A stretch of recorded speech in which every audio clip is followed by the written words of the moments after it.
In Kampala, 30-year-old Nabari Amina sat quietly in a small cardiology office. Her fingers tightly locked together as if she was trying to hold herself from falling apart. The ticking clock on the wall felt louder than usual. For months she had been dealing with sharp chest pains, constant fatigue, and moments where she could barely catch her breath. But she kept ignoring it. There was always something more important: her home, her husband, her responsibilities. When Dr. Samuel Okello finally walked in, his face was calm but serious. He sat across from her, opened her reports, and gently said, "Amina, your heart condition is serious. You need treatment immediately." Her ears started ringing. It didn't feel real. Just a few seconds ago she thought it would be something small. Maybe stress, maybe weakness. But this changed everything. Her heart wasn't just hurting, it was in danger. That evening she gathered the courage to tell her husband, Musa Kato. She expected concern, maybe even comfort. Instead he laughed. Not a nervous laugh, but a dismissive one. "Doctors always exaggerate," he said casually. "This is fake. You're fine." Those words hit harder than the diagnosis. In that moment something inside her broke. The fear she was already feeling turned into deep heartbreak. She wasn't just fighting a serious illness anymore. She was completely alone. In Kampala, Nabari Amina had built her marriage around silence. For years she made sure everyone else was okay before even thinking about herself. She woke up early, handled the cooking, cleaning, and every small need of the house, while her husband, Musa Kato, focused on growing his business. To the outside world everything looked normal, even perfect, but inside those walls her voice slowly disappeared. Whenever Nabari tried to talk about her health, Musa never really listened. If she said she felt chest pain, he would brush it off and say, "You just need rest." If she looked tired, he called it laziness. Over time those small dismissals started to feel heavy. She began to question herself. Maybe she was overreacting, maybe it really wasn't serious. So she stopped speaking up. She learned to smile through the pain, to hide her discomfort, and to keep going no matter how bad she felt. Even when her chest tightened or her body felt weak, she pushed through it. In her mind, being a good wife meant not complaining, not arguing, and not becoming a burden. But deep down she was exhausted, not just physically but emotionally too. After the doctor's diagnosis, everything changed. For the first time she couldn't ignore what her body was trying to tell her. This wasn't just tiredness anymore. This wasn't something she could hide or push aside. And yet, the man she had always put first still refused to take her seriously. That hurt more than anything. Nabari realized that her silence had cost her more than she ever imagined. She had spent years shrinking herself to keep the peace, but now that silence was putting her life at risk. As the days passed in Kampala, Nabari Amina felt her body getting weaker and weaker. Simple things that once felt easy, like walking across the room, cooking, or even talking for too long, started to feel like a struggle. Sometimes she would stop in the middle of a task, holding her chest, trying to catch her breath. Her heart would race fast, then suddenly feel heavy, like it might just give up. But instead of support, she faced more disbelief from Musa Kato. Whenever she tried to explain how serious it felt, Musa would shake his head and get irritated. "You're just overthinking," he would say. "Stop acting like this. You're wasting money on useless checkups." His words weren't just dismissive anymore. They were hurtful. He made her feel like her pain wasn't real, like she was doing all this for attention. That broke something inside her again. Now she stopped expecting anything from him. The house felt colder, quieter, lonelier. Even when Musa was sitting in the same room, she felt completely alone. One night, after struggling to breathe for several minutes, Nabari made a quiet decision. If no one believed her, she would start proving it. She took out a small notebook and began writing everything down. Every sharp pain, every moment her chest tightened, every time she felt dizzy or weak. She kept her medical reports safely in one place, reading them again and again, trying to understand her own condition better. It wasn't just fear anymore. It was preparation. Deep down she didn't know what was going to happen next. But one thing was clear. She could no longer depend on anyone else to take her seriously. At the hospital in Kampala, Nabari Amina sat quietly on a bench, holding her file close to her chest. Her face looked tired, and her eyes carried a kind of fear she couldn't hide anymore. That's when someone noticed her. Namakula Grace, a nurse on duty, walked past but then stopped. She could tell something wasn't right. Nabari wasn't just another patient waiting, she looked lost. Grace gently sat beside her and asked, "Are you okay?" That simple question almost broke Nabari. For the first time in days, someone actually cared enough to ask. Slowly Nabari opened up. She talked about her condition, her pain, and how her husband didn't believe her. Grace listened carefully without interrupting, without judging. There was no doubt in her voice when she said, "What you're feeling is real, and it's serious.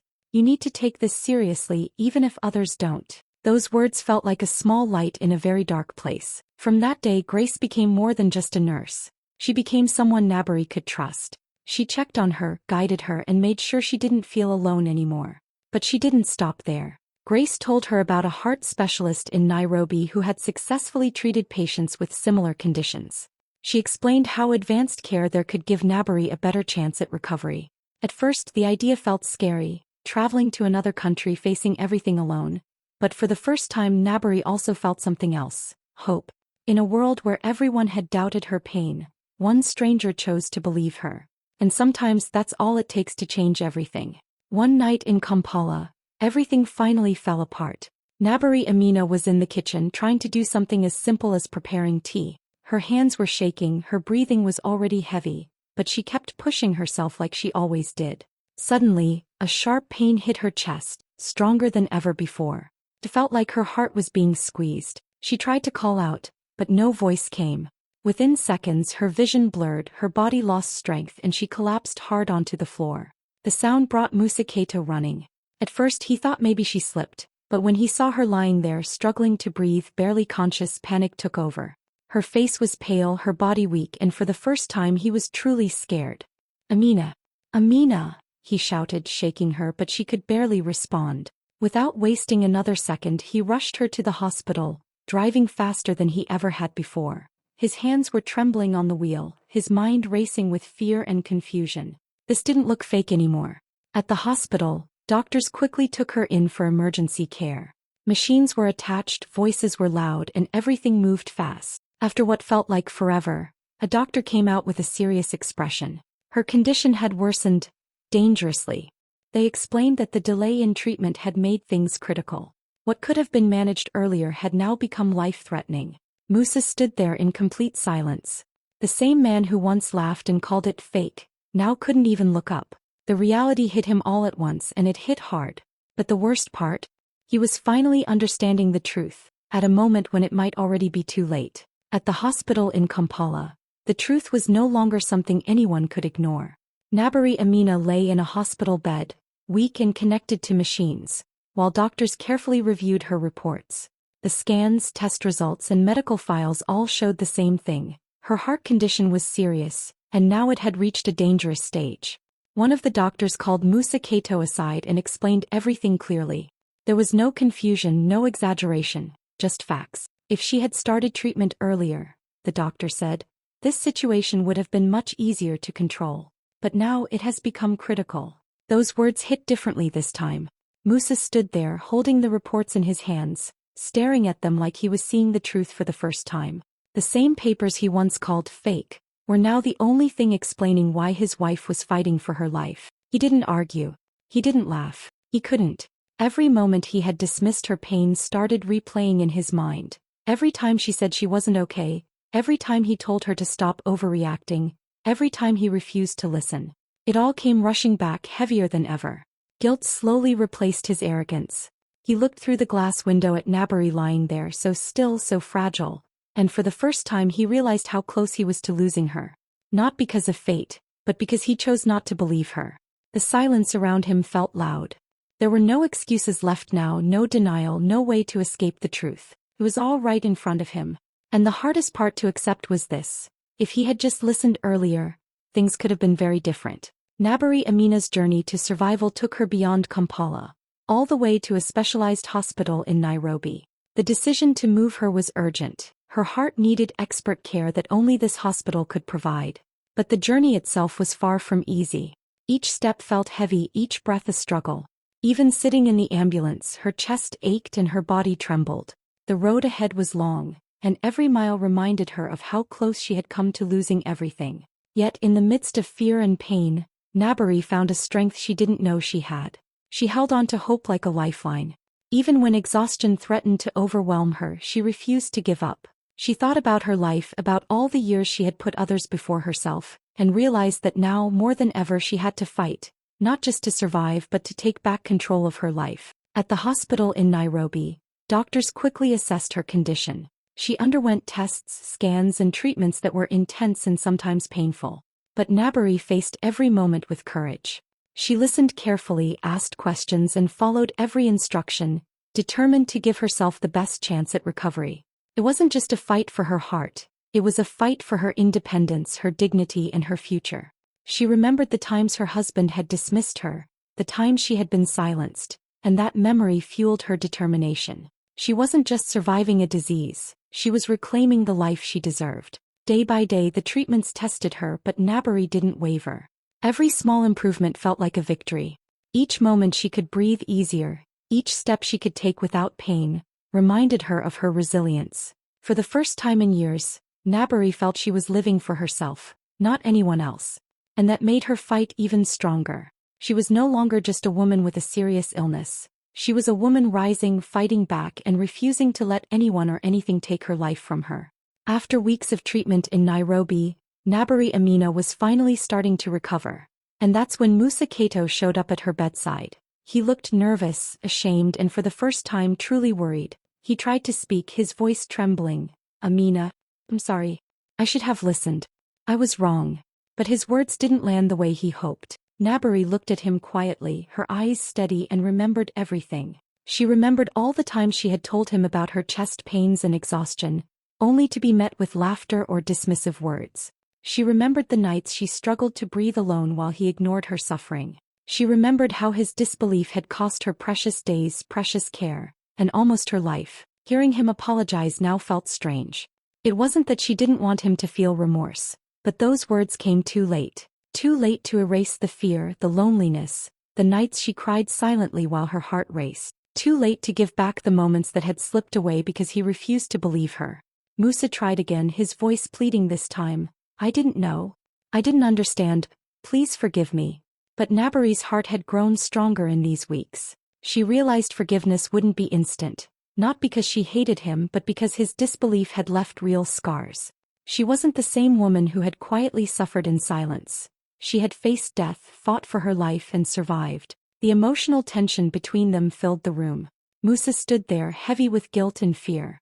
Nabari sat upright, fragile in body but unbreakable in spirit. She could feel the weight of everything that had happened, and for the first time she didn't feel afraid of confronting him, or herself. In that silence the truth was clear. His regret had arrived too late, and she didn't need it to define her story. She had survived, and now she was ready to reclaim her life on her own terms.